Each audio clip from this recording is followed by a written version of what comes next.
Okay, we are going for some preseason Overwatch streaming. So, we have enough information. Could things change over the next 2 weeks as we see more teams sign up for ABC and we see what some of their rosters look like? We absolutely could. However, we are now at a pretty good place to do preseason rankings. If we go any further, we're sort of into real season rankings, as we'll see the beginning of NECC matches. We've already seen the beginning of NACE matches. We sort of are going to leave preseason if we wait until ABC signups are closed. So we're coming out here with our rankings, and there are some things that should immediately catch people's attention in terms of some new teams that we're seeing in the mix here. Specifically, we're seeing some new stuff down here. We're seeing an elevation for Mizzou, absolutely. We are seeing that Fisher's main team is not in the 5 spot. Fisher has sort of been the 5th king, the probably not going to win it, but in that group and better than everyone else, better than sort of the core, the sort of top 16 to top 20, depending on what things are looking like for level of competition at the time. Fisher's main team has historically been above that. Doesn't really look to me like that's going to be the case this time. Both from, yes, I've seen the roster, but even before I'd seen the roster, the sources were saying, maybe not this season. Regardless, those are some big things that should jump out at people. Some other big things that should jump out at people is we're seeing a changing of the guard, perhaps. I've got Boise ranked way lower than I've ever put Boise. They actually have still sort of their core players that you might look at that in terms of, oh, well, they have, their main star player, etc. They should be fine, but they graduated most of the pieces around him, and the rumor is that they are, didn't put in, don't have adequate pieces to replace that. We'll see if people have been scrimming them or if we've got a Boise rep here who wants to say otherwise. By all means, tell me. But Boise has historically, until last season, that's really weird that that's not circling well. But until last season, Boise has been like a mainstay top 16 team really for a long, long time. Doc is a legend in the esports collegiate scene in terms of what they do. Boise, the sort of Western representation, that's fallen off. Likewise, we see UTD. UTD used to be one of the big challengers, and every time you would doubt them, they'd just go beat Northwood and then go back to being top 8. That seems to be the end of an era as well. Petal is still over at UTD, maybe playing as a sub, maybe playing as a starter, but the pieces around him have, again, graduated and doesn't seem to be quite at the same level, but we shall see. We shall certainly see. For reference, Derpy's gone. Kashir's not playing with them anymore. Some of the people who were previously on that team were, of course, gone the year before that had it sort of as the top 7 that would take down the number 2 team. And then likewise, UST. I don't know what to do with UST. I'm told that they're fielding a team again. They're not registered for anything, like Boise isn't registered for anything yet. But they flopped. They flopped last season. They had the good placement at the CECC qualifier. They did well there, but then in ABC they flopped. They didn't make it through groups, and they even got like a second life, a chance to make it in through a group that had someone weakened in it that should have been the chance for them to make it through. Even with their own stumbles, they took some losses to Georgia Tech style, etc. Might not have been Georgia Tech, but it was something in there. It was either UW or Georgia Tech. Unless the ranked roster has strengthened, which I don't have word of, I'm putting them down here for now. Speaking of which, we've got Georgia Tech, Bellevue, UW out of our top 20. How did this happen? Well, this is going to be our newcomers. Our newcomers are going to be responsible for some things. You guys are going to see some things on here that you probably haven't seen before. I'm actually going to move this one real quick. Yeah, we'll just do an on-stream move. Why not? So we're looking at a lot of new people in this tier that we haven't seen before. And I think first thing to do to sort of ground for that is going to be let's sort of go now from the top. But yes, this is the sort of thing that we're going to want to pay attention to, this tier, what's going on. And two or three teams from this tier are almost certainly going to shoot up into here or into here. It's just very hard to predict which two. And the reason I'm not immediately just elevating all of them, those of you familiar with collegiate history should be very aware of it. Many teams have come into collegiate and just been like, oh, collegiate's just a bunch of tier 3 and occasional 2 players. We'll just build a quick team of, known players and we'll just roll the whole thing. Collegiate is worse than tier 3. That hasn't been true for years, and we've established that. That said, I do expect that 2, maybe 3 of these teams will end up in here, maybe one end up in here. We do have some new strong players coming in to perhaps replace some of the people who have maybe maybe are falling off, maybe are, used to be old, consistent giants of the scene that seem to have not had the replacements, but we shall see. So first, let's just re-ground ourselves in what the end of last season looked like. The biggest tournament is, of course, ABC. This was ABC in spring of 2024, and the ultimate winner was ISU. They beat Maryville. You'll notice Winthrop dropped out. If you look at Winthrop's roster, that's a kind of funny roster. Ultraviolet is their DPS. Winthrop has since upgraded their roster. Winthrop was known coming into this season right here, this previous season, to undisputably was going to win everything, and then they had roster mania. They had to, maybe drop a player. They benched Sip, etc., off of things that were said, discords that got leaked, etc. So they ended up with this ultraviolet DPS situation, and ultimately that compromised them enough that Maryville won it out. They were probably really more like the 4th best team at the time, instead of being definitively the first. We look over to the... Oh, I don't need that one anymore. We look over to the second thing that has probably the second most prestigious thing you can win in Collegiate Overwatch. CEC, the Commissioner's Cup, and this time it was ISU over Northwood. So we have the ISU over Northwood here.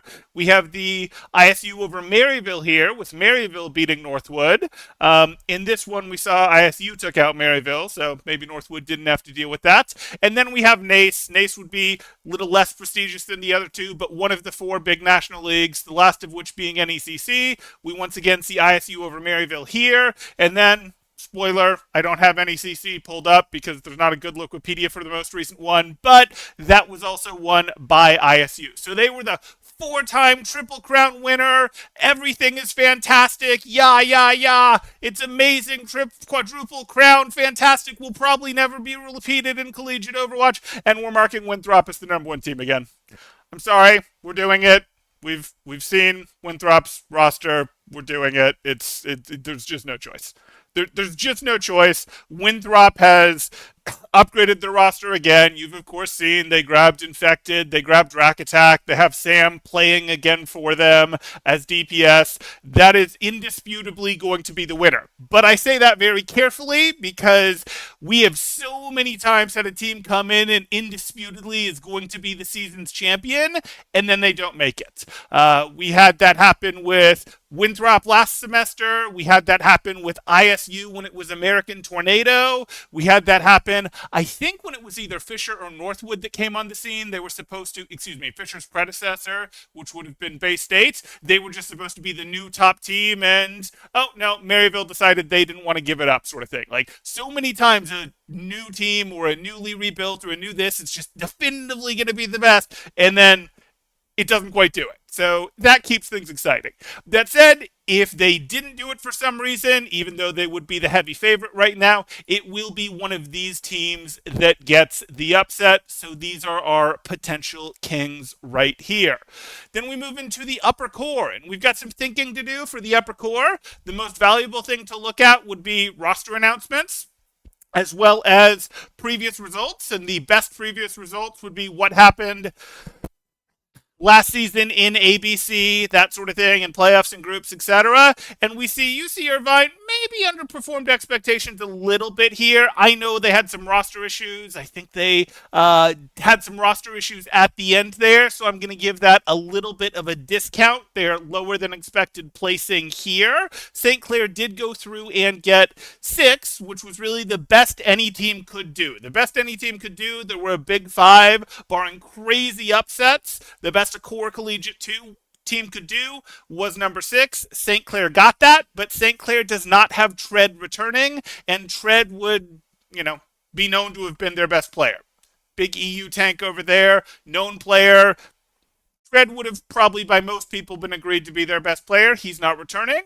On the other hand, they do have passengers, so they do have a real flex support, main support solution as opposed to 2 main supports, neither of which wanted to play flex support. Sometimes they put like Razor or Emran on flex support. So a DPS player. That was sort of their biggest weakness last season. That weakness is gone, but they've lost Tread, so they're back to squeak there. So that's why you might see they're not in immediately the number 5 spot. Irvine had something holding them back. Irvine has a stronger legacy in general in Overwatch, and the improvements we saw before Irvine lost access to people for the group stage playoffs there was looking pretty good. So that's why I've got Irvine as our number 5 team, our best team currently outside of that. Then you'd look at why do I have ASU here? Well, ASU actually had the path last season that ASU in group stage beat St. Clair, the complicated 3-way thing.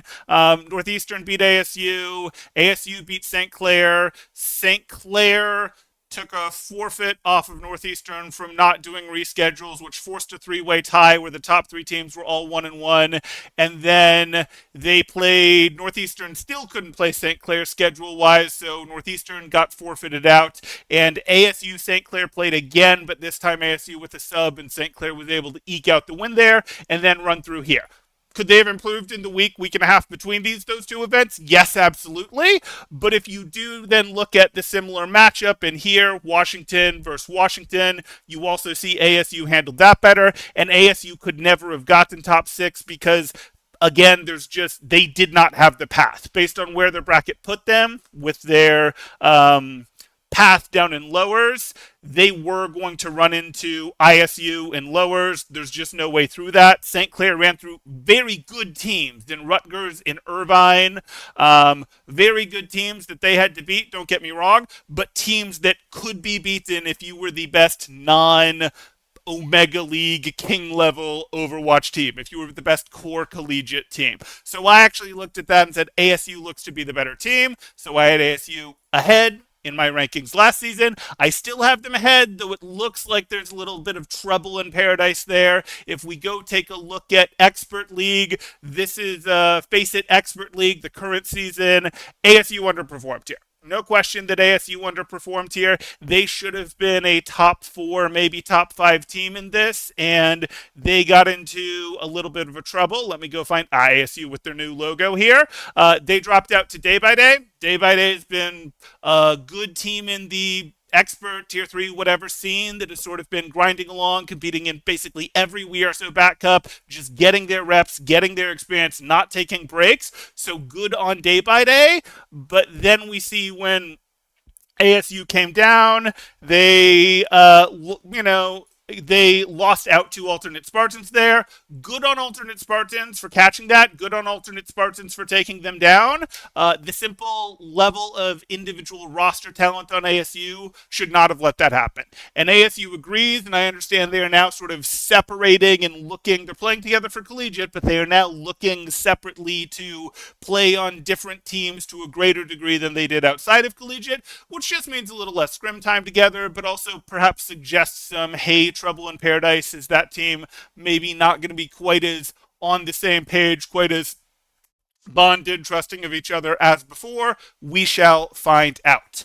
Then we get to a big one. Again, Fisher here. I'm not going to share the Fisher roster because that has not been announced, but the Fisher roster...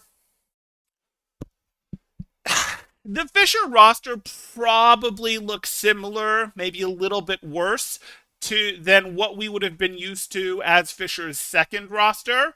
Fisher's second roster would have generally been a top 8 team, top 10 team at least. So that's still not a bad team by any means in the collegiate world, but this is not a team that will have any reliability of upsetting these guys in openings. It would take a big upset to see these, and we're going to see this, more in the, hey, this team is in the mix.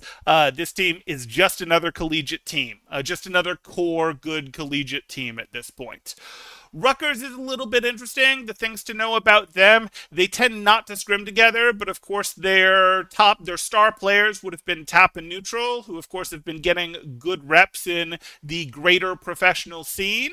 That's always been a strength for them, that they have, that experience, but limited scrim time together, and they've always sort of struggled to find that fifth player. That fifth player is now Pig Boy, and Pig Boy was going through and getting good experience, good reps over in what I'm going to call tier 3 there in Expert. If memory serves, Pig Boy was on Heatwave. Heatwave came into the playoffs with the number 3 or 4 seed. You can see Heatwave then went down to Artemis and then went down to Daybreak here.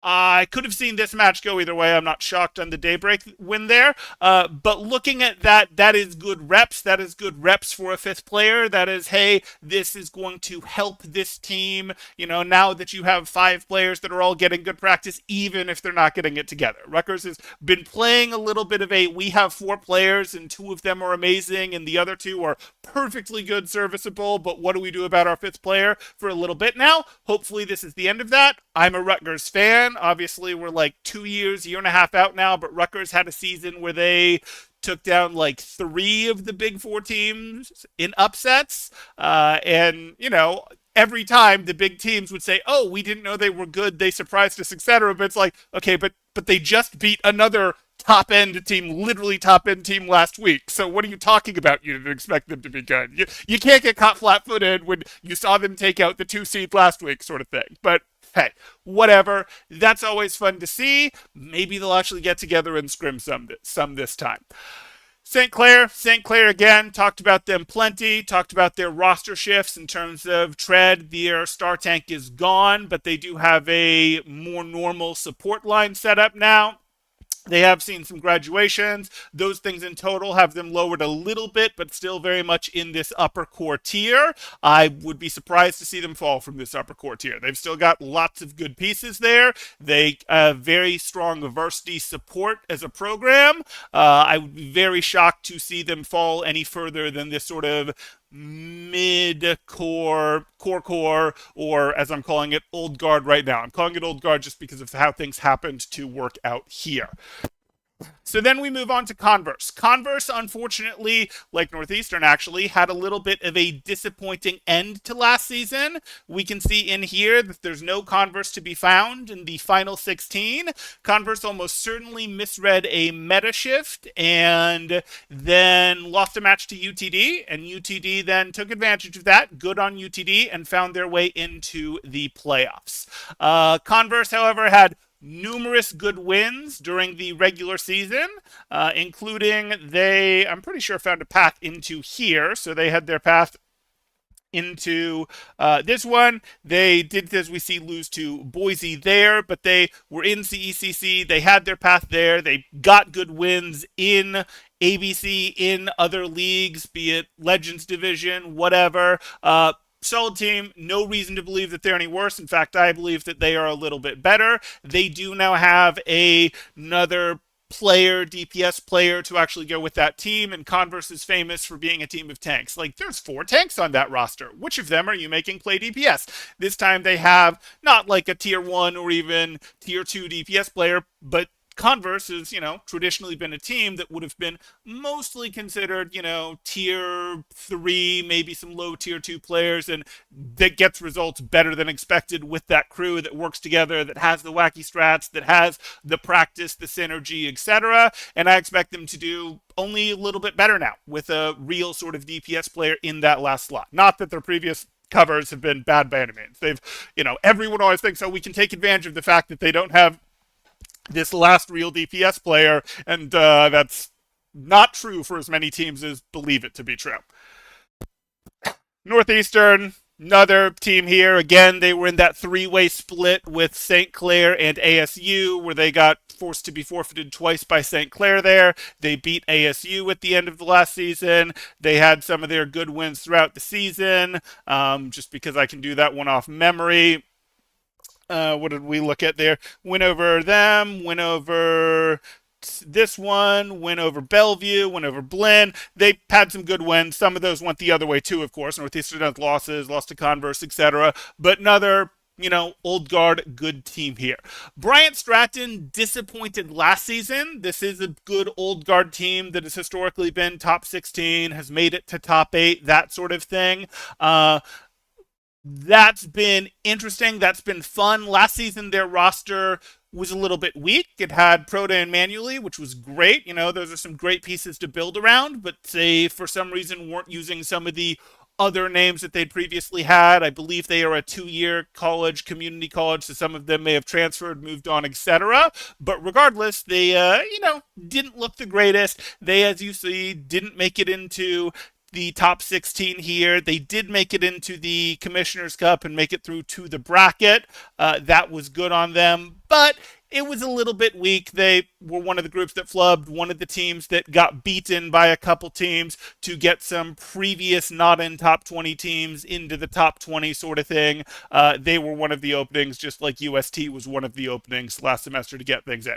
I don't really expect a repeat of that because we have a roster announcement for the Bobcats. We can see that their new roster is Pantera, Manually, Peace, Proda, Nenwai, and Set there. And that's a pretty solid roster that you're looking at right there. So we'll see what that does. They very much could go up, or there could be some frustration. Hey, things working, not working. If things work, fantastic. This could be a very good team, and we'll be here or maybe even a little higher. And if things click and people get upset, maybe it'll be a little worse. But hey, we'll see. We'll see what it looks like. Illinois Orange, the team that we had no info on last season. So Illinois Orange is another old guard team, been around for a while. You're going to see in ABC here, they are a club team. I think we've only come across 2 club teams so far. Rutgers and, no, 3 club teams. ASU and Illinois Orange are all club teams. The other teams we've gone across are all varsity programs, so good on these club teams with less program support, getting this far, being this capable. Illinois Orange is generally known as Chopper's team. That's how people would recognize it. But if we look at what they did, they had a really interesting path. All of last season, they basically had 3 meaningful matches. They were all losses to Rutgers. And Rutgers didn't have many more meaningful matches. Those 2 teams, which were both known to be good teams, kept running into each other. Rutgers kept winning. That was basically the season until playoffs for both of these teams, where it's like, well, they're not losing to anyone they shouldn't lose to, and Rutgers is stopping them, and Rutgers isn't getting a ton of other matches, but they're beating Illinois Orange, so they can't have fallen very far. Like that's sort of what we were looking at. The playoffs for them, unfortunately, were a little exciting, interesting, whatever you want to call it. We see in the playoffs here that they just got crushed by Northwood. That was an unwinnable match, and then they had a close loss to University of Texas Dallas, which would be the pedal derpy team, etc. So we see UTD over here. But the interesting thing about that is it was not Danny on tank, it was Zoolander on tank. Zoolander is, listed as a flex there, but is, mostly known as a support player, main support player. Sort of the most known pieces on this team are probably Chopper, followed by Zoolander. It was interesting. It was interesting with they had a very big roster mix-up, etc. They had Zoolander on tank, and then I want to say they had a DPS on support, I want to say. So that was an interesting match, and they very much kept that close and still managed to almost bring it to UTD and survive in the bracket, but ultimately did not. I'd have liked to see more from them with a real lineup against a not Rutgers team, or even against Rutgers, but with one player on one team, or the organizing streaming the matches. But that was what we got in terms of, because even in ABC regular season, it was Rutgers versus Illinois Orange. Regardless, we're looking at this. That's a sort of one of the last of the old guard teams here that we still expect to be good. They haven't really graduated meaningful players to my knowledge. And then we finally move on to Fisher's second team. What is the roster of Fisher's second team? I have no idea. Would Fisher's second team previously have been up in this tier? Yes. Do I still expect Fisher's second team to be somewhat capable? Yes. I believe Fisher's going to have 4 teams this season. We'll see if that actually sticks. They were supposed to have like 7 last year, but then it became 5, and then it was supposed to be like 5 the second semester, and then became 4, something. Regardless, we'll see if they actually get 4 teams. This is a placeholder. Usually Fisher fields at least 2 solid teams. I expect that we'll still get at least a second solid team. Sometimes they've had a third team fighting just barely for the final top 20 spot there. I doubt we'll see a third team doing it, and it's possible that this team will evaporate from our top 20. In fact, it might even be likely given the level of new blood competition that we've got here. So Mizzou is not really a new team. Mizzou would get upset if I called them like, hey, this is a new team, etc. Mizzou's been in the team. Mizzou's been in the team with varsity support. In the old days of collegiate Overwatch, their star player would have been Bigall, who I believe was Path to Poverty or Square One, whichever team that was. I could be mixing up teams there. They built a very formulaic, well strategized, well coached team sort of around that and did well back in the early collegiate Overwatch days. Now we've got a roster that is probably going to be a little bit more interesting. I haven't seen widely shared roster announcements for them, but we can see here they've got Skier. They've still got Backstab Bud. They've got Pella. They've got Stratocaster. Like, oh, okay, we've put some pieces here. We've put some pieces here that could make things happen. That is certainly I would expect this to be better than last season's team. Last season's team would have at times been battling for a top 20, maybe top 19 spot. In practice would have been in that top 25 at some points in the season, very competitive at the better end of that. At other portions falling closer to the 25 spot there. Their best players last season probably would have been Clairvoyant, Backstab Bud, and Gambit. This looks like a better roster. That roster also had less good support line that was probably abusable. I don't really expect that to be true to the same degree here. So we'd expect this to be better. This should, in fact, look pretty solid. Blinn had ups and downs during their season. This is Blinn's first. Last semester was Blinn's first real season as a actually competitive in Overwatch scene. Blinn is a school that has real esports support, has had real esports support for a while. In other esports would have been competent, but in Overwatch was fielding diamond teams until basically last semester. Last semester they came out there effectively 5 tier 3 players, had their ups and downs. At their ups they were taking down like the number 8 team, the number 12 team, that sort of thing.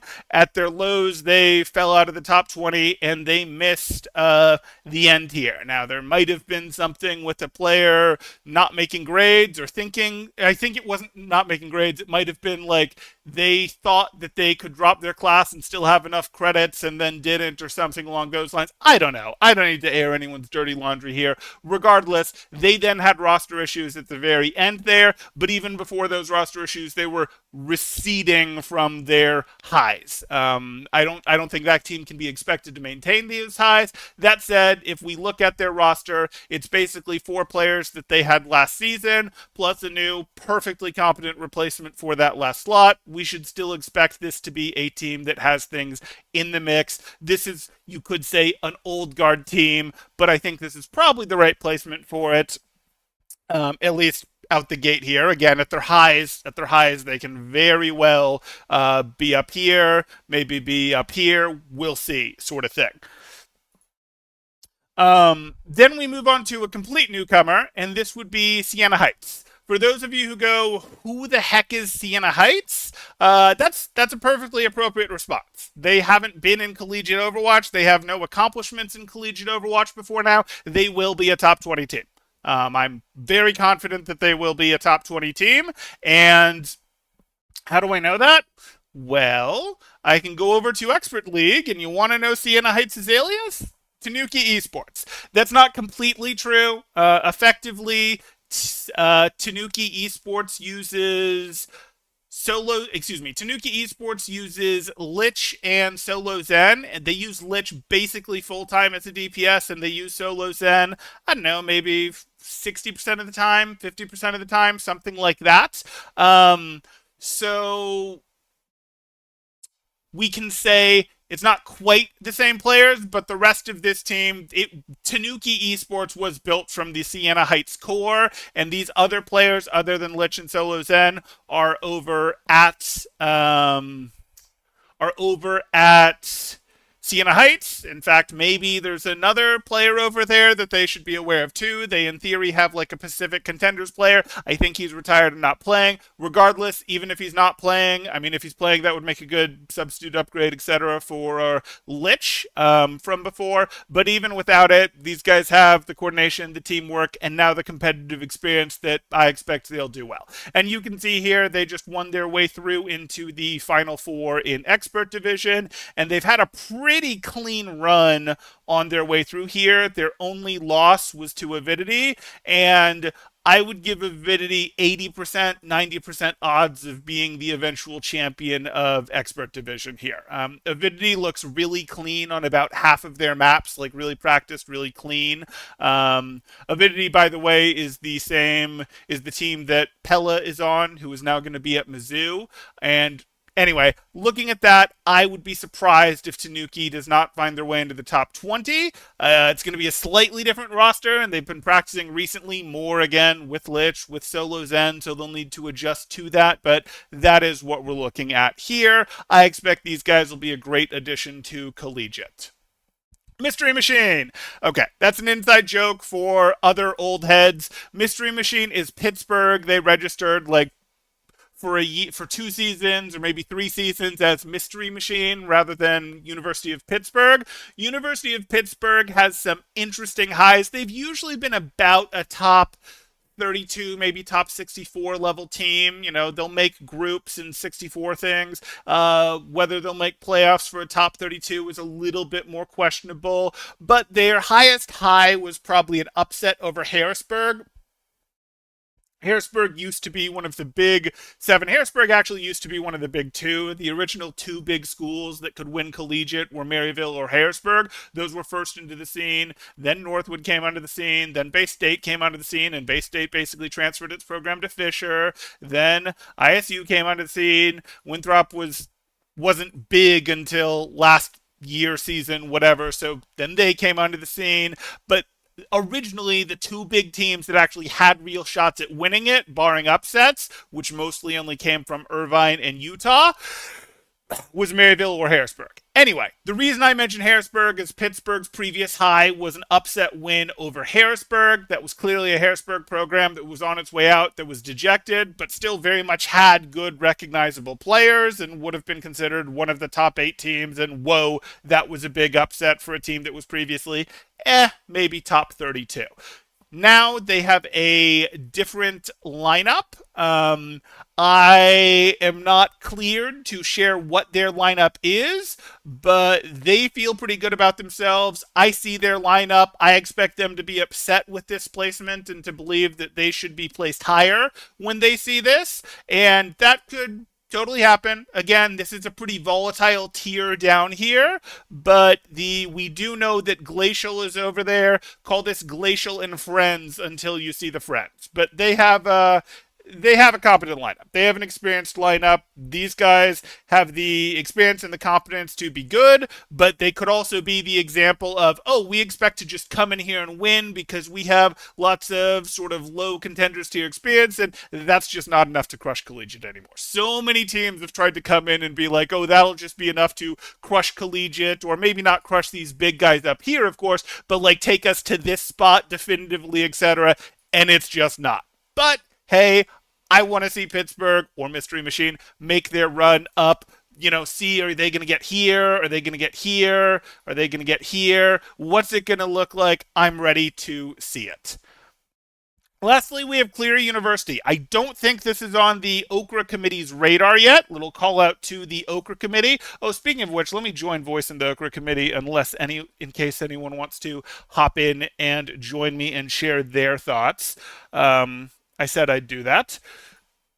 So looking at this, Clear University has not been competitive in Overwatch before now. If you looked at their roster, you would still look at that and go, WTF? Who were these people? Why has Temporal got them, in his top 20, even if it's the low end of his top 20?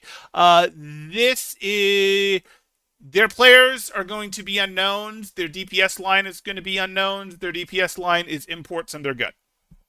I'm not going to give away what they do. I'm not going to go, oh, hey, this is it, etc. Their DPS line will surprise you and be quite good.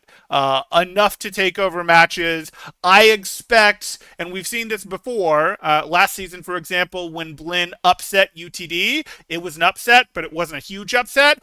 I expect UTD viewed it as a huge upset at the time, and it led to them hard tilting off the face of the earth, continuing to lose some matches, etc.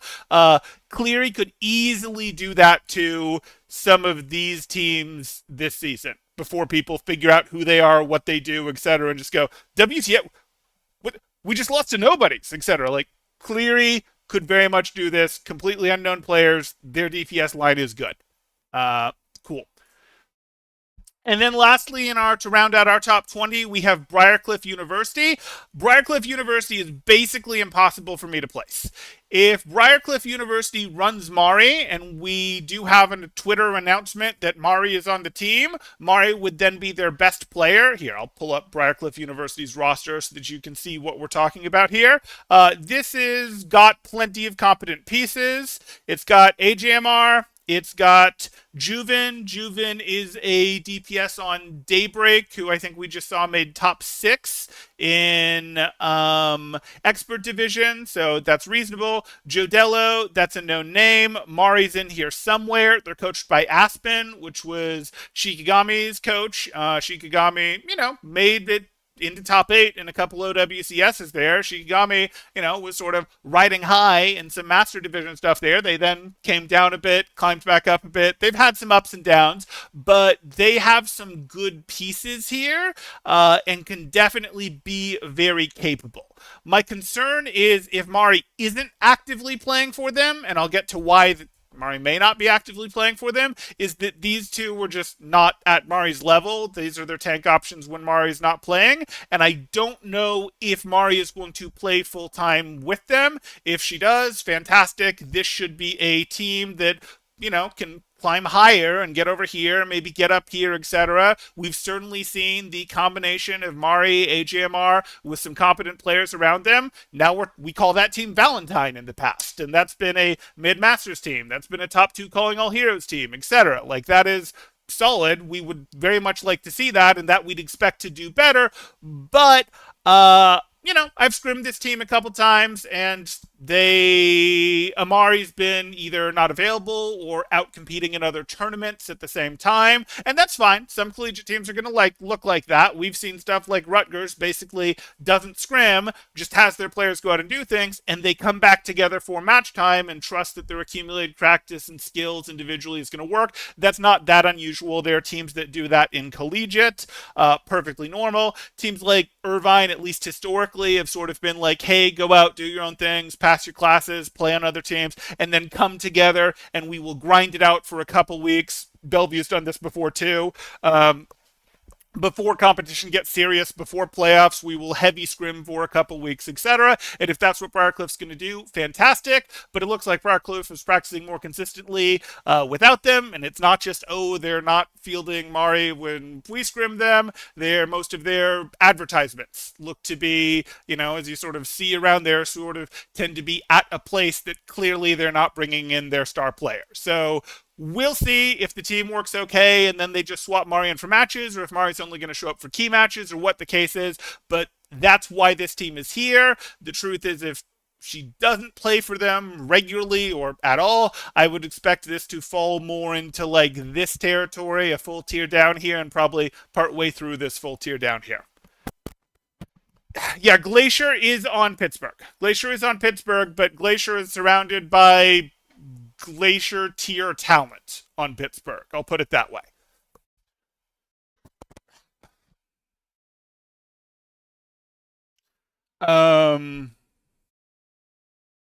Okay, so that works. Take a quick look here. Won't let me do that. That's fine. Okay, so now that rounds out our top 20, and we still do need to talk about some of the teams that could very much fight their way into the top 20, and I would totally respect any of these teams doing it. I would not at all be shocked to see any of these teams do it either. These would sort of be my next tiers here.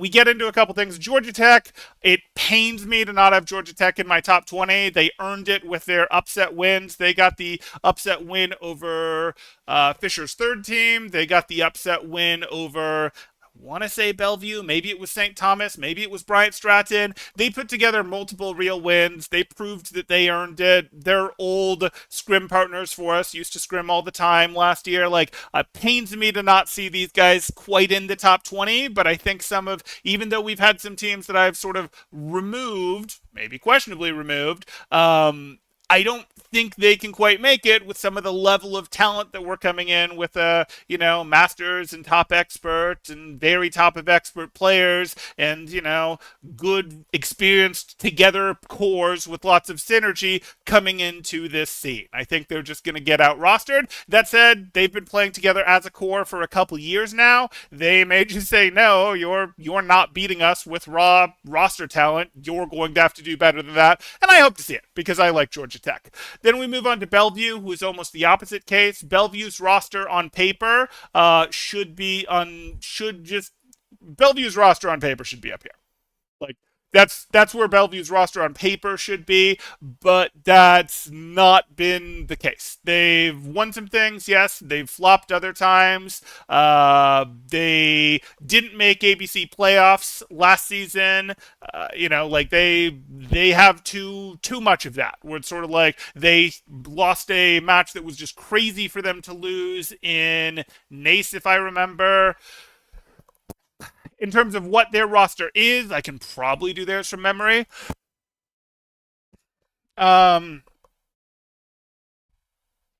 Wicca, who, has historically been on, I want to say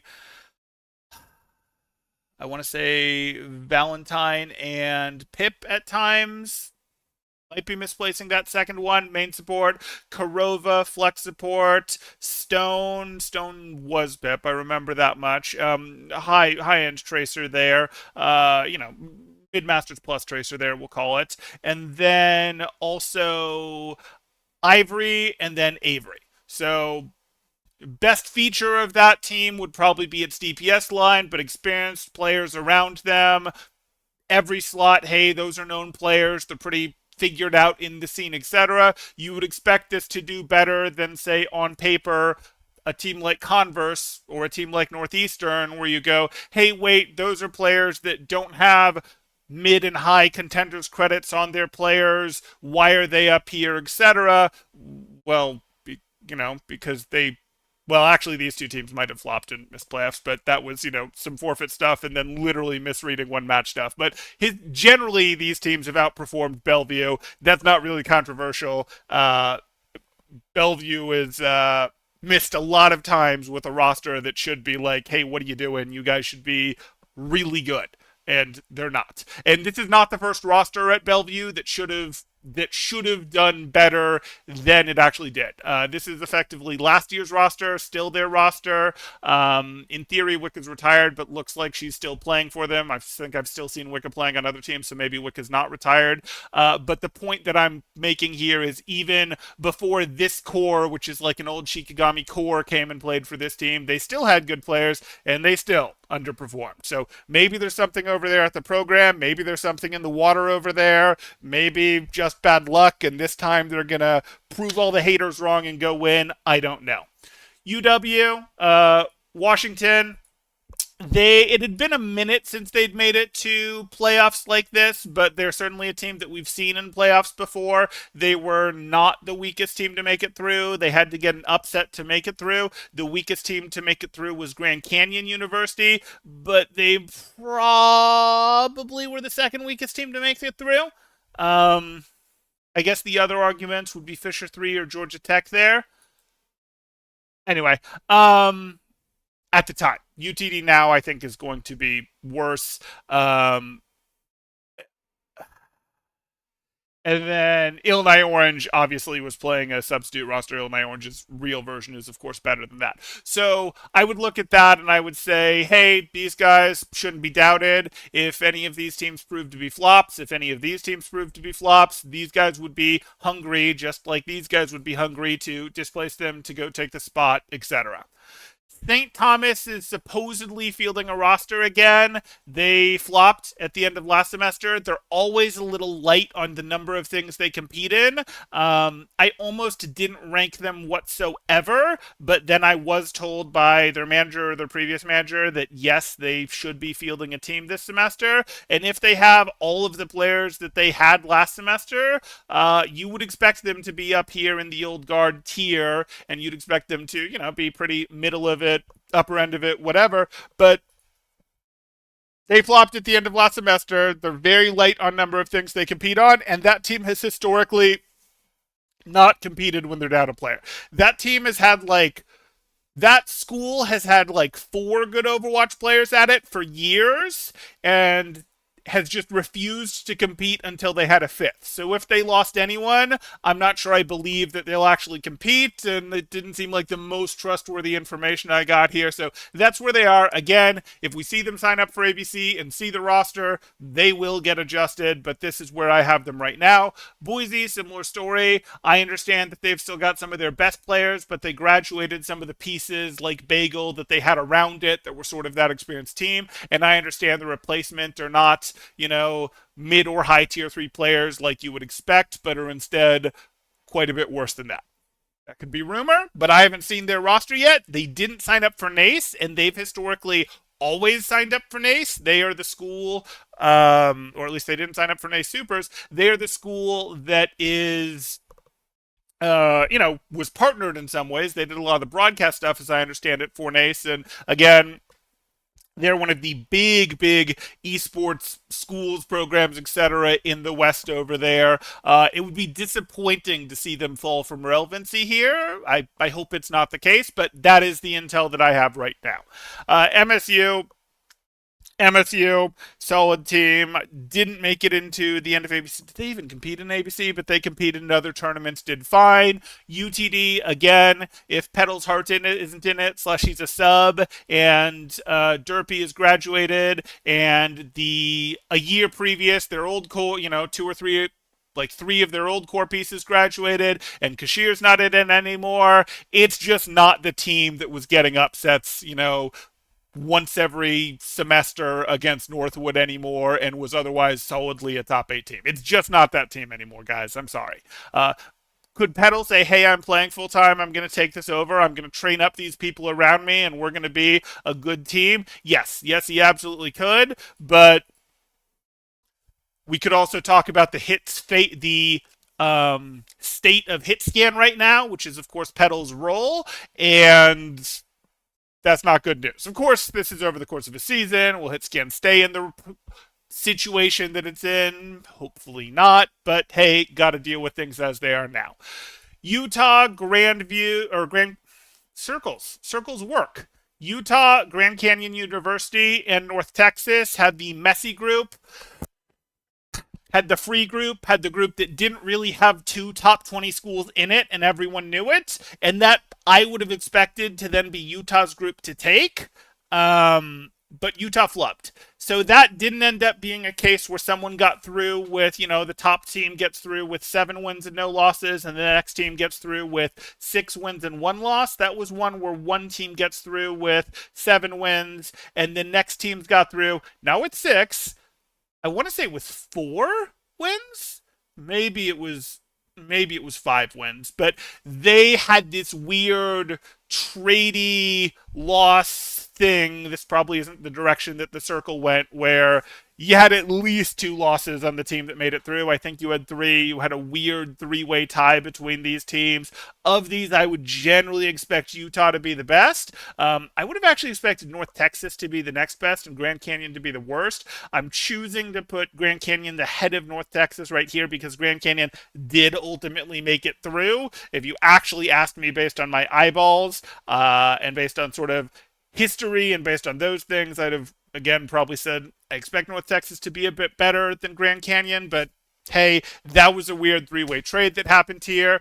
Grandview University has made waves before. If we go back like 2 years, they were a top 12 team. Um, but then they disappeared for like a year, maybe a year and a half. They came back and did some work. They had Woods coaching over there. I want to say they had Zoe, if I'm not mistaken, as a DPS over there. They had some solid pieces and they used them pretty well. They never truly broke into the core top 16 at the time. At the time when they were at their best, the core was pretty solidly 16 teams. And when I say the core, we're sort of referring to these are the teams that can trade with each other, and it's actually historically been pretty impenetrable.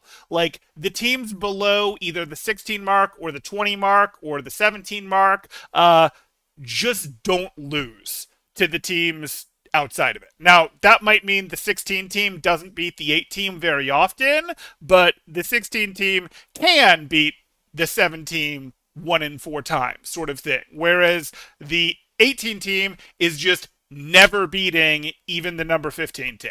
Like, it's just never happening. Like, that's sort of what I mean by the core. It's actually been pretty resistant to intrusion. Once a team makes it in, of course, the core expands, and that's fantastic, but we've rarely seen tradey stuff outside of the core. Usually a team has actually elevated itself to the level of being able to get in, and once that team's elevated themselves to, usually before they elevate themselves to the level of being able to break into the core, they just stop losing to the teams outside of the core.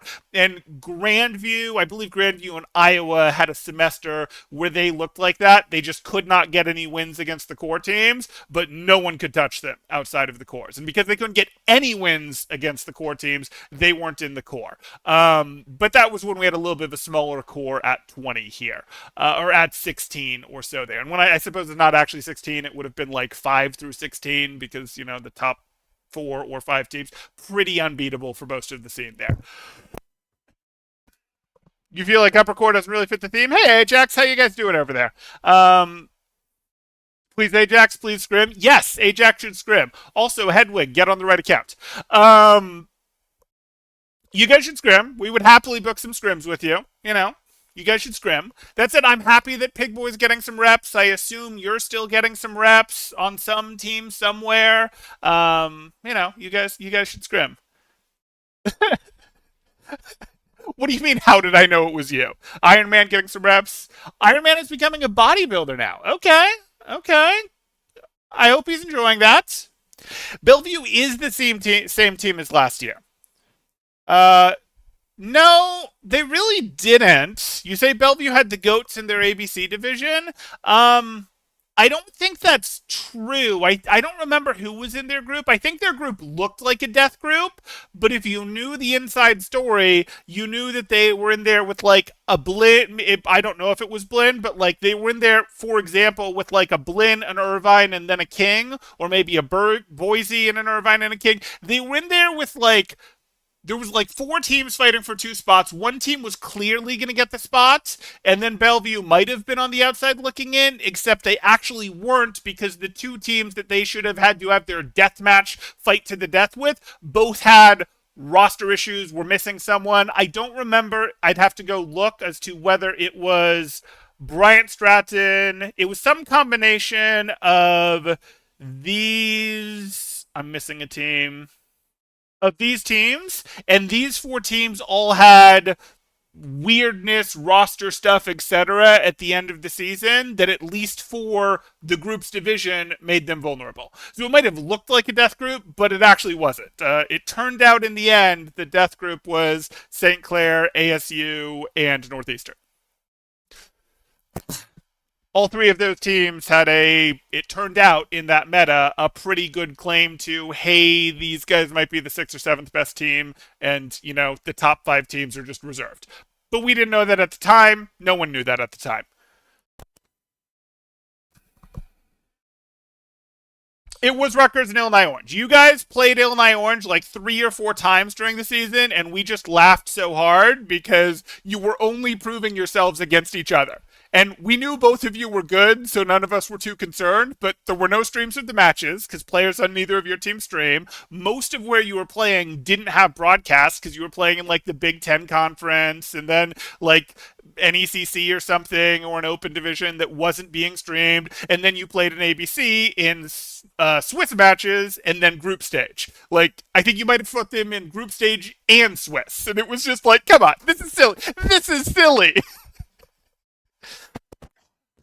And Illinois was underranked, so we got no street cred. Illinois didn't then further justify their street cred, unfortunately, because they had to play with their super weird roster in playoffs. Remember where they had Zoolander on tank and a DPS playing support? Like, that was their rearranged to do it, and even like that, they almost took down UTD, but couldn't quite do it. That said, UTD didn't have particularly high stocks at the time. UTD was, I believe, out of the top 20. If they weren't, they were at the very bottom of it. They did get in because they snatched it from Converse. I think Converse just had a misread on the meta, like day after a patch or something. But, this was a UTD. We beat them. Blinn beat them. And those losses aren't bad, but they were taking water from they were taking water from worse losses than that. It was not good. And again, they wouldn't have lost to those teams because those teams at the time were considered to be like 15 to 20 teams. And again, UTD used to be this perennial top 8 team. And that's not them anymore. Unfortunately, I don't even think. I think this version of them, if Petal's really only part-time with them or a sub for them, and now we know Derpy's gone, and Kashir, I don't believe is playing for them, and the previous people on that top 8 team all graduated a year ago. Like, they're just not that team anymore. Now, they've got some okay people coming in. Like, don't get me wrong. If we look at them, they have some people that, should be solid. Phone solid. Puggo's solid. Like, those are players that I know and can do okay. But this is, just not the experienced team that had it, sort of thing. So they're going to have to build back up, and we'll see if they're ready to do that. And if Petal's not willing to start or not starting for team synergy reasons or whatever, I think it's going to be really hard. As everyone knows, as you actually would know, Ajax, if you guys wanted to scrim, the fact that Tap and Neutral are on your team means you're going to get good scrims, means you're going to get to play high-level Overwatch, and you guys would have more quickly acclimated to it if you weren't at a level where you could play at that speed. You just get to do that. If you are playing, some of these players, but not the known ones, no Derpy, no Petal, they're just not going to get as good scrims. And if you're not going to get as good scrims, you're not going to get used to the speed of high-level Overwatch as quickly as you would if you had some of these known names that people are more willing to take scrims with. Street cred is real. It is. It is. UTD fell off ever since Rutgers beat them in group 2 years ago. Hot take. Hot take. Want to know when UTD actually fell off? We're going to do some Overwatch history lessons. Let's go back here. Is this the year? Yep. This is when UTD... Oh, no, it's not. Darn it. Darn it! I was so close to. It must have been this homecoming. UTD had a very distinct... UTD's collapse point was when they lost to Santa Cruz. It was supposed to be they should have had a path to top 4, and Santa Cruz upset them. And this was like 2.5 years ago at this point. And then after that, they missed ABC playoffs twice. One time Utah blocked them when Utah used to be good, but hadn't been on anyone's radar for a while. And then they missed it another time. And, they would still find good wins. So you were like, no, I think they still are a top 12 team if they're not a top 8 team anymore. Or maybe they're still a top 16 team. But they missed playoffs for a full year. And they still, kind of had... Like, it didn't make sense. Oh, was that when you beat them in groups? My bad. Okay. Then maybe that is what broke them. We're on the same page then. Okay. So I will go back to the tier list here just to wrap things up. We're almost done here. I talked about the Utah Grand Canyon UNT. I talked about Grandview. Pizza Pirates, they've made playoffs before. They've been threatening in groups before. They didn't make it through their group last time. They might have even been in this group. I don't recall. They might have caused one of the extra losses for one or multiple of these teams here. Regardless, they're the real deal in the sense of top 32 level. Like they are a top 32 level team. At least they were last season. They're not good enough that I've actually gone and checked, hey, what is your roster? Have you retained everyone this season? Because that stops really being relevant once you get past about 22 teams. Miami, Ohio. Sure, we know who they are. I want to say, pushed St. Clair to the brink in Swiss stages, and then I think St. Clair took them to an illegal map, and that was how they solved the comp. And I'm not saying St. Clair did that on purpose. It was probably something that was in the map pool for other tournaments or had been in the map pool, before or whatever. But at the time, I think they took them to Circuit Royale, where Miami couldn't run I think it was a Malga comp that they'd been running, and that was the way that they finished off the series, stayed alive, whatever. That would have been a devastating loss to St. Clair. And maybe they'd have solved it just fine on another map. Again, I'm not saying that was intentional. I would need more proof. I would need comms, etc., before I would level that accusation. It was probably an innocent mistake, but that was a hey. Are you guys awake? Are you bleeding? We're still relevant. Don't write us off. And we saw a similar thing from the Ultraviolets with Boise in the Swiss stage. That got way closer than it should have been. Ball State did get a win over Fisher 3, and that would be a relevant win, but it's not really their win.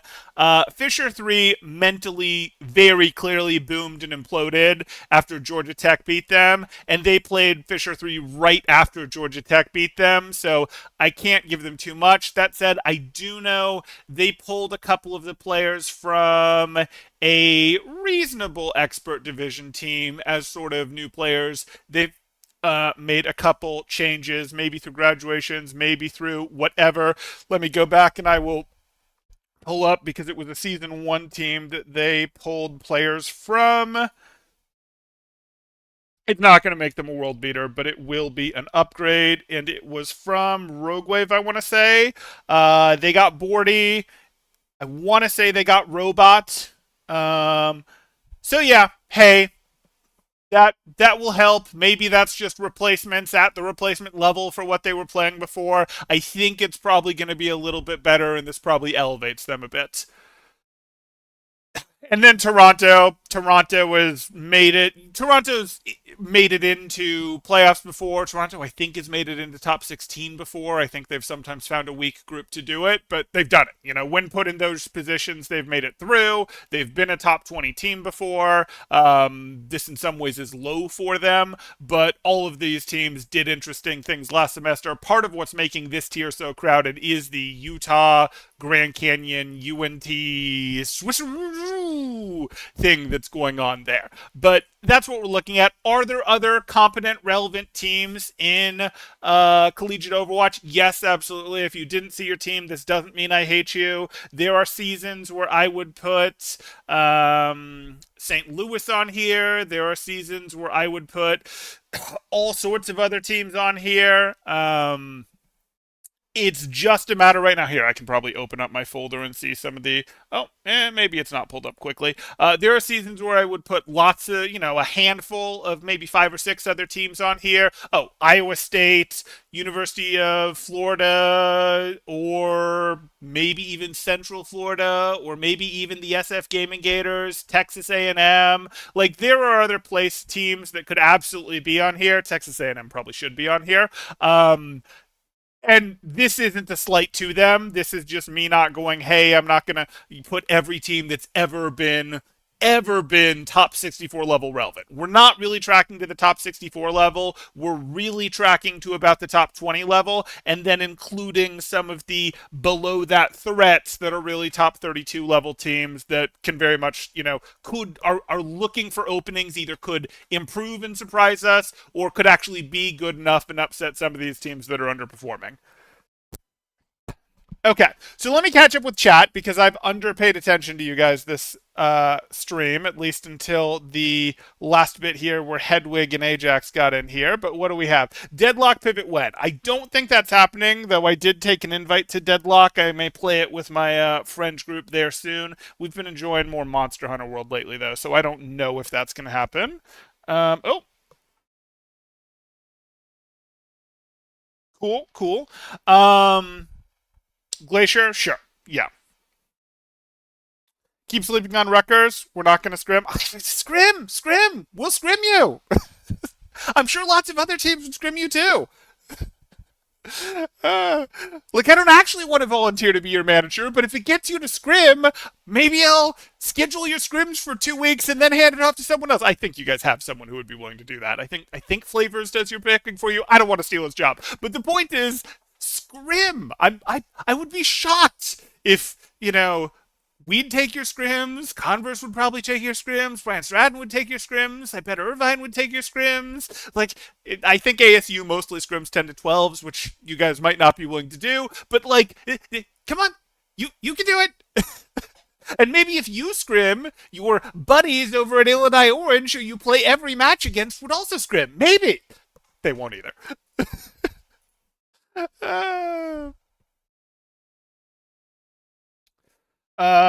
Upper core doesn't really fit the theme. It doesn't, but previously this would have been core and lower core. At other times we've not had a lower core. It's been more challengers, hopefuls, whatever. But the old guard versus new guard thing, sort of that theme developed. I actually put these teams in the order that I thought they belonged in, and then realized, oh wait, this is old guard, and this is old guard and new challengers, shifting of the guard, whatever it's potentially going to be here.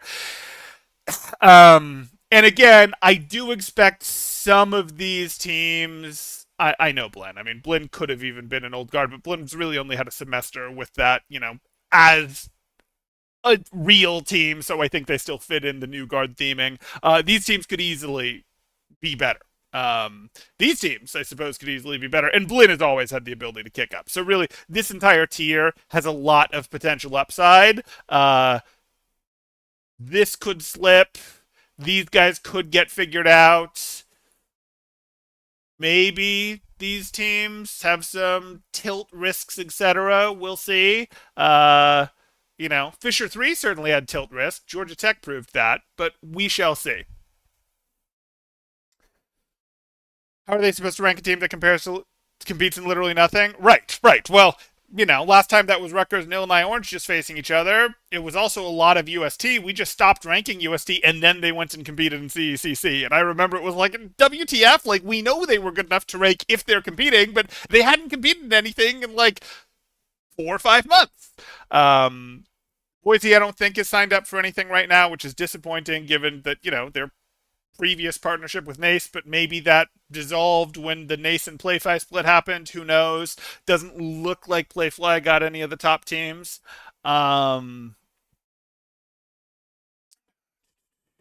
Big Ten conference isn't even worth it, man. We have to pay for entry, and there's no pricing. Wouldn't even cover our travel to the land venue, despite you winning the regular season. That's a tough one because they're not. I understand why. Usually in the sports world, colleges pay money and sign up for their athletes to have a league to compete in because it does cost money to run a league. Usually that is the model, so I understand it. But the problem is, the only reason the esports scene granted the Big Ten Conference legitimacy, the reason that we as an esports scene looked at it and went, oh, that's a real league, is because you and Illinois were in it. And so, if you guys then aren't going to actually be able to go to lands, the legitimacy is sort of gone. I know it has some physical sports legitimacy. The point was to merge the two, but if you guys aren't in it, we don't view it as legitimate. And if they'd known that, maybe they would have reworked the structure to be like, wait, no, we actually have to make sure that Rutgers and Illinois can compete. But they, you know, are probably in old physical sports world, which just doesn't quite work there. Yeah, I'd have loved to see it. I mean, I may be underranking Illinois. Maybe. Chopper and Zoolander's not Chopper and Zoolander's a great core, and it's not like I haven't seen Marble. I've seen Marble for years play. I'm a little less familiar with some of the other players, but I remember Illinois Orange. I remember we had to beat them for Hugh Fest. The second to last Hugh Fest we had to beat them for, and we did. And then we split with St. Clair, and St. Clair got in on that one. Maybe it was the last Hugh Fest. Whatever. One of the final Hugh things we had a tough group with these two, and hey, these guys are solid, no question.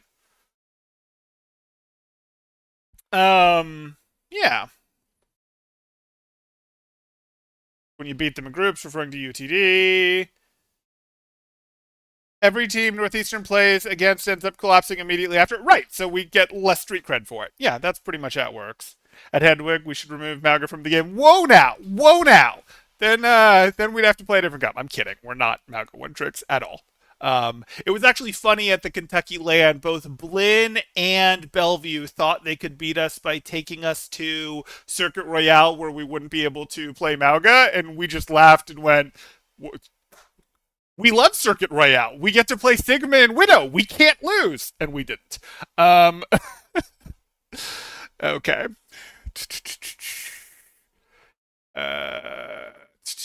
Need a new Tracer player. Wait, you need a new Tracer player? No, no.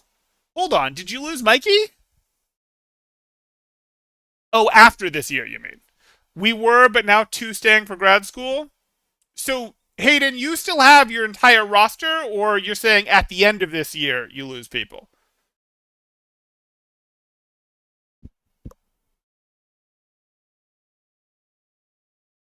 Monster Hunter World is great. Super excited for a while. Yes, that's why we're sort of back and playing it, and we all picked new weapons and played through the campaign monsters again, sort of going, well, we'll bide our time a little bit for Wilds. Hey, Shocker, how you doing? Me when no, we know Fisher's roster. Sorry, I know Fisher's roster. I also have leaks. I can't pass those along because I have multiple sources and they've all asked to be anonymous. But this is probably the right place to put them. You'll notice Fisher is not the number 5 team anymore. I don't expect them to be. I don't expect them to be. They're definitely not like team 4.5. They're definitely not, oh, we could do this. They definitely belong in this tier. And I don't expect them, based on the roster I see, to be the king of this tier. And sources tell me the same thing. How's that? Sources with knowledge. Cool. That said, as I was talking about earlier in the stream, I don't know who the king will be. It could be UCI. UCI struggled a little bit at the end of the season, but once they got their coach sort of in the middle of the year, in the middle of the season, they did start ticking up, looking better, and then they had a little bit of roster questions at the end there. ASU would have been my choice, but ASU seems to, maybe everything's not right in their world. The band's breaking up to go do stuff separately, which can be fine, but, is the band breaking up because they're not getting along, because they underperformed in experts? Welcome to the club. Yeah. And St. Clair, of course, has sort of fixed their support line in terms of they have a real flex support player now, but they have seen significant take off. I mean, not having Tread, who was probably their best player, is a meaningful loss for that team. Like, a meaningful loss for that team. You're on support, Kinja? Cool. Cool. I didn't see you. I jumped into the match. I saw you guys dropped two maps in Advanced Division, and I went WTF, and then I loaded up one of the maps and saw Hogs and Widow on Flashpoint and went, oh, you guys, after you went up two maps, just hard trolled. I didn't see you in that match, so I was curious what the lineup looked like, because I know you were playing DPS before, and now you guys have a little bit more of a DPS player. So are you bumping someone off of support? Are you splitting support time? How's that looking, Gidja?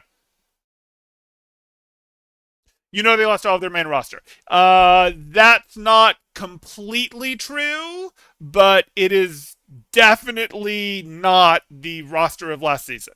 I would say it could be compared to Fisher's second team in terms of quality. It would be comparable, probably a little bit worse. That said, I think my bigger question mark take is putting Fisher's second team here because I actually don't know what that is. I do know supposedly they're fielding four teams, and I expect their second team will still be okay, but this team could easily not even be on the map. This team could easily be down here, down here, whatever the case is there. This is my bigger question mark. They're getting a team, they're getting a spot here without me knowing their second roster, which is questionable. That said, we don't have perfect knowledge. Well, actually, I do have pretty perfect knowledge of. Is there another team up here that I don't have basically perfect knowledge of? These guys did an announcement. I pulled up and showed everyone these guys roster. I know these guys roster. I know these guys roster. I know these guys roster that's not announced. This I have a question of if Mari's actually playing. I know she was announced. And if she's playing, if she's going to start scrimming with them, or if she's sometimes scrimming with them, or sometimes not, or what. I know this team's roster, though I don't expect anyone else to. I don't expect the committee knew about this team before this stream. I know their roster. Northwood's roster was a late discovery, but I know their roster. I know their roster, though their roster's technically still a secret. And Ajax, you guys have the same roster from last season, right? I was talking about how you've sort of solved your fifth with Pigboy, and Pigboy's getting good reps. I haven't officially seen Irvine's roster, but I don't expect it's that changed. I do know our roster, believe it or not. I know Converse's roster, though if Ginja tells me, who's starting and not, that would be interesting. You troll a bit? Well, yeah, no, I laughed because I was so alarmed. Like, wait, how on earth did Converse lose maps to, the 3 seed or whatever? Like, how did that happen? And then I loaded it and went, oh, okay, this is fine. And then you guys went back to, on map 5, full cap, not let them get a point, etc. Okay, so basically the same roster, just a new flex support, which is fine. I mean, we've known. Well, actually, is Rhino not there anymore? I guess that's a change. I guess it's a change if he's not there anymore, but it's not like they're in any danger with Romani. They're just a little bit more meta fragile. In his metas, he's fantastic. Uh, I know something about meta fragile tanks. True, true.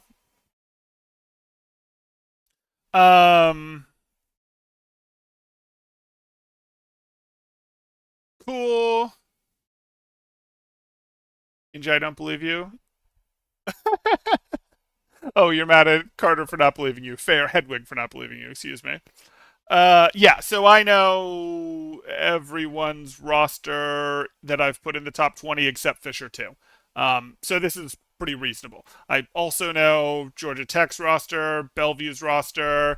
UW, that's another reason I've got UW at the bottom of this group, even though they made playoffs. They did graduate, or at least not returning, it looks like, is Daleth, who I think was probably their best player. They still have plenty of core who will remember how to play this game, who have seen experience. They still have Sneaky, they still have Karen, they still have Ichi.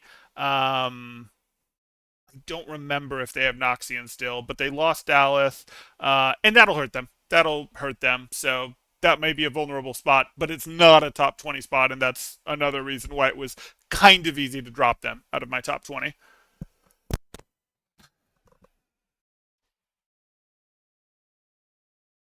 He leaks every names, bro. During your, you guys are collegiate players. You guys are collegiate players. You have to have your real name out there. Like some of these leagues even put your real email addresses out there. It's silly. Uh, uh, your Wikipedia page, win. The answer to getting your Wikipedia page is compete and win. Okay.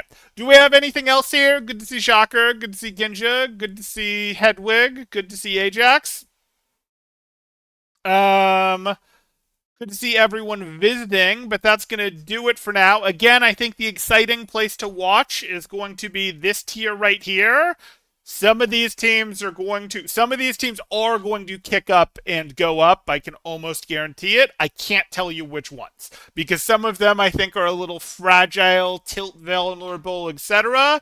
Um, but some of them also have, really, really solid talents. And all of these teams are effectively new except Mizzou. Mizzou's really not new, but Mizzou's roster is new to success here, to this level of, to collegiate sort of being in the core, being in the what I consider the core there, the sort of past the king tier through the okay again to the point at which they can just resist entry, say no, you can't get in, etc. No MSU roster. Oh, that's disappointing. No MSU. I can drop MSU. Okay. Thanks for the intel. Do you have intel on Boise or UST? If anyone has info on Boise or UST, I'm curious because that's where we get into roster questions. And if Boise is rebuilt at a similar level with their sort of around their prime piece replacements, they will be back up here. UST, if they have 5 players and are willing to compete, will be back up here, but they've been squeamish in the past, as Shocker might not know, but Miami, Ohio certainly knows that UST has been squeamish to compete if they don't have exactly the roster they want. They, might also have rumors of having competed in collegiate tournaments with a player that's not actually at their college, but those are rumors.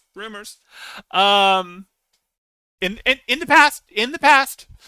Okay.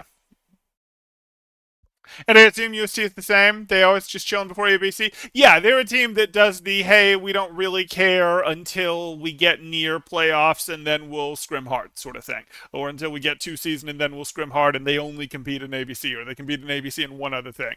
We'll see. We'll see. Again, though, they flubbed and didn't make it into ABC playoffs last season. They were not, as far as I'm concerned, in a death group. It might have looked like a death group, but the other good teams in there, with one exception, had roster issues.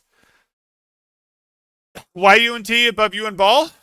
Sure. The answer to that is this little triangle that happened last time, where these 3 teams traded stupid wins with each other. Grand Canyon University got through, and they made it into playoffs.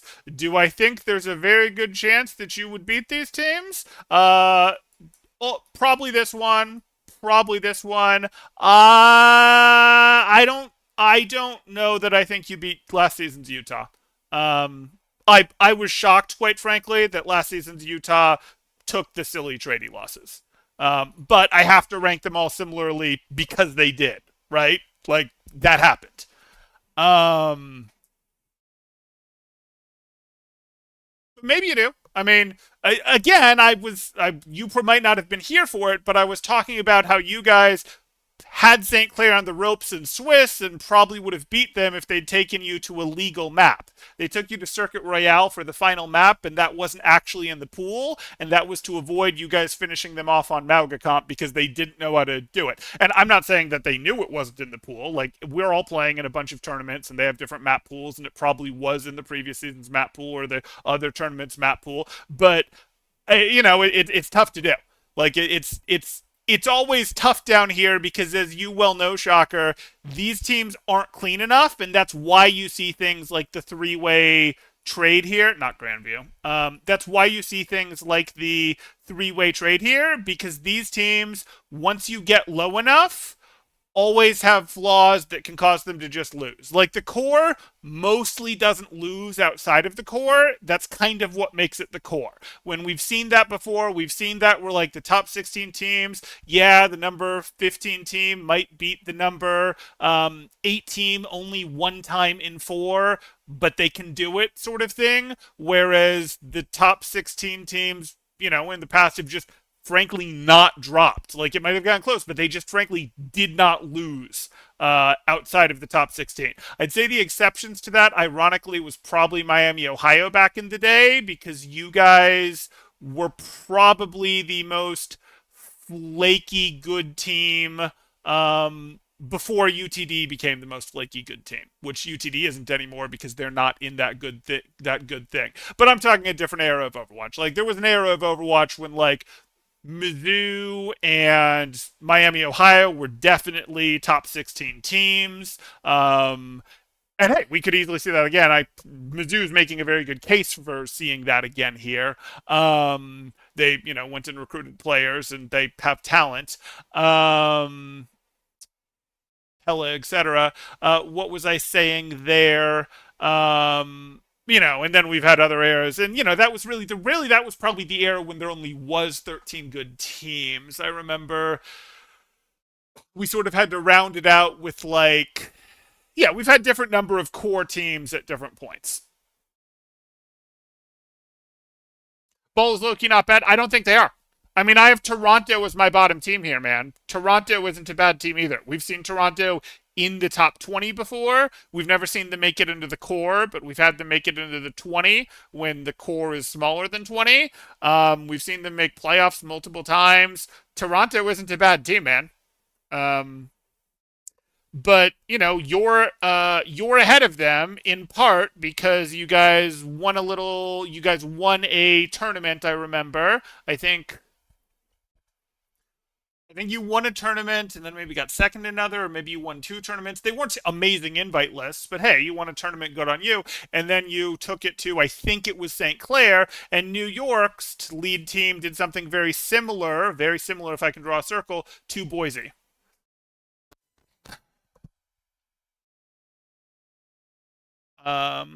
And again, I know Ball's recruits. I was just going over earlier in the stream some of Ball's, or maybe I don't know all of Ball's recruits, but the Bordy and I think Robot. Maybe you were saying that they had another one too. I don't remember.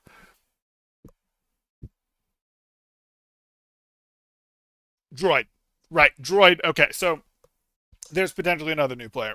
Are we sure Droid isn't Robot? That seems like it could be an alternate name.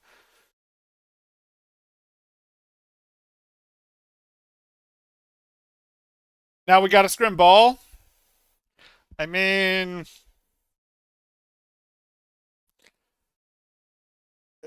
maybe. Uh, I wouldn't be opposed to scrimming ball. I'm protective of our time, and you know that right now. Especially because we're going to decrease our scrim schedule a little bit now that competition is starting.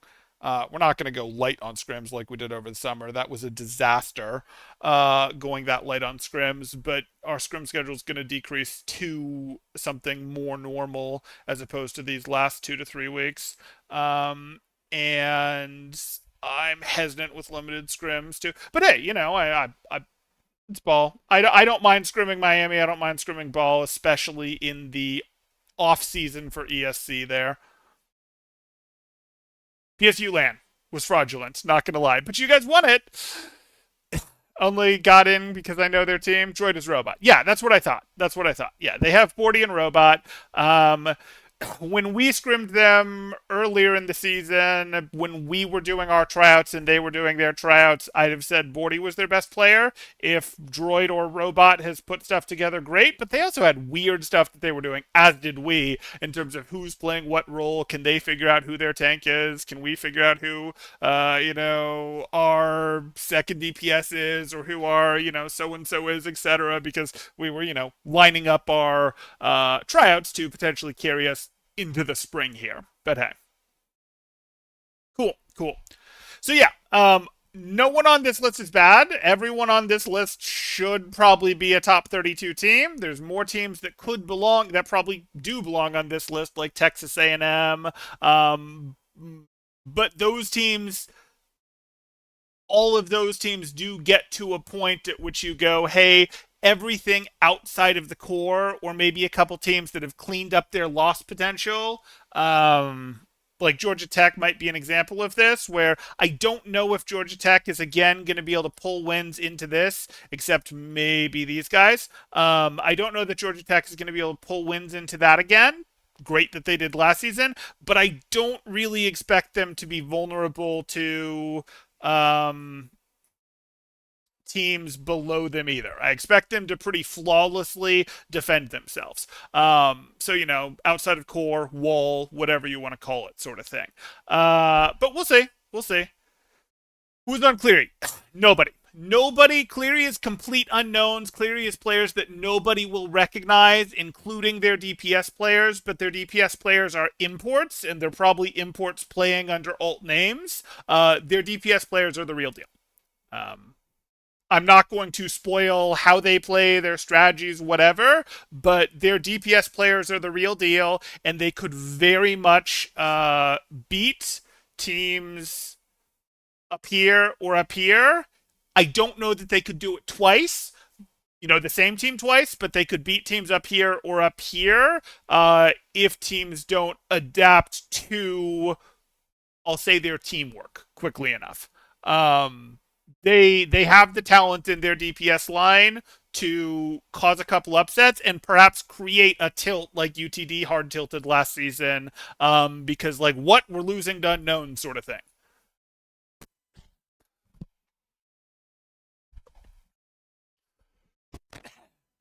Cool, cool. Okay. So I think that does it. We've had good visitors through. I think we are solid here. Um,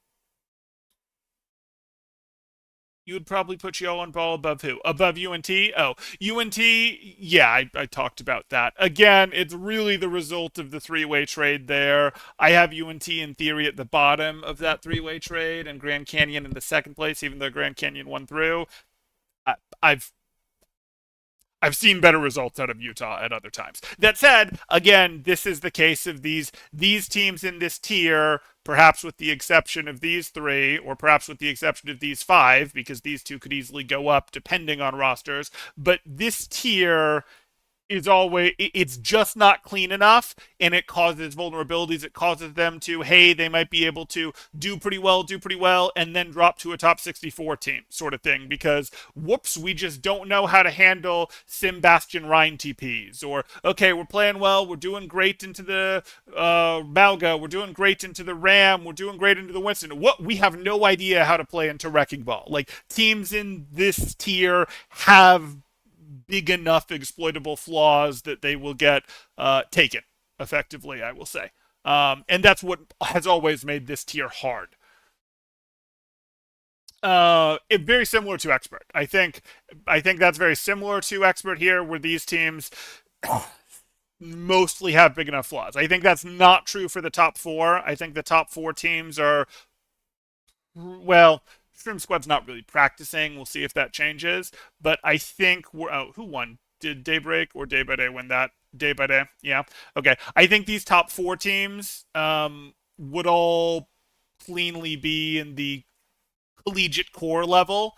Yeah, they would all cleanly be in the collegiate core level. Avidity would even probably be in the upper end of it. But that's just, comparison, etc. They'd probably be somewhere in here. But we shall see. Anyway, I don't see anything else. That's chat-wise, so that's going to do it. I look forward to seeing what, everyone says about, oh my goodness, you were so wrong. I look forward to motion. I know these power rankings, this is preseason, will not stick. I expect motion in this tier. These guys could be real. Like, Miami, Ohio has something to prove. Ball sounds like they have something to prove. They could easily find their way up here. Maybe they're going to go higher. Fantastic.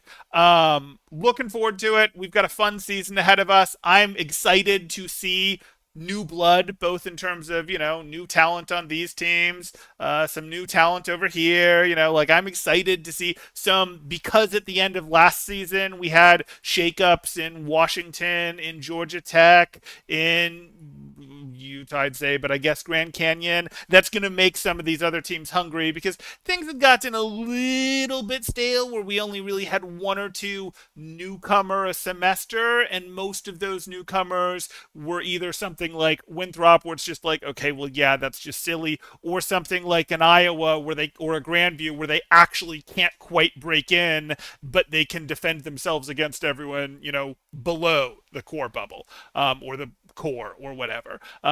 So, that we saw UST trip, Boise trip, Converse trip, UTD fall apart a bit, Blinn go on a tear. Like last season was exciting, and I think we're psyched up for another very exciting season here. But I've rambled way too long. That's going to do it. I'll see you guys in the next one. Temporal out.